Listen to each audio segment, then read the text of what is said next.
نحمدہ و نصلی علی رسولہ الکریم۔ ایک سوال ہمارے پاس راولپنڈی سے آیا کہ حضرت سیدہ ام سلیم رضی اللہ تعالیٰ عنہ کا وصال کس ہجری میں ہوا؟ حضرت سیدہ ام سلیم، آپ کا جو اصل نام ہے وہ ہے رومیسہ بنت ملحان، اور آپ حضرت سیدنا انس رضی اللہ تعالیٰ عنہ کی والدہ ماجدہ ہیں۔ آپ کی جو کنیت تھی ابو سلیم تھی، اور آپ کا جو تعلق تھا قبیلہ بنو نجار سے تھا۔ مدینہ شریف کے رہنے والی ہیں، انصاری صحابی ہیں، اور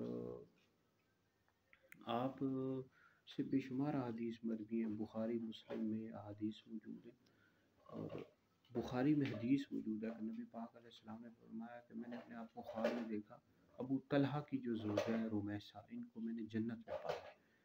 تو آپ کا جو وصال ہوا حضرت سیدنا عثمان غنی امیر المومنین خلیفہ ثانی، حضرت سیدنا عثمان غنی رضی اللہ تعالیٰ عنہ کے دور خلافت میں ہوا۔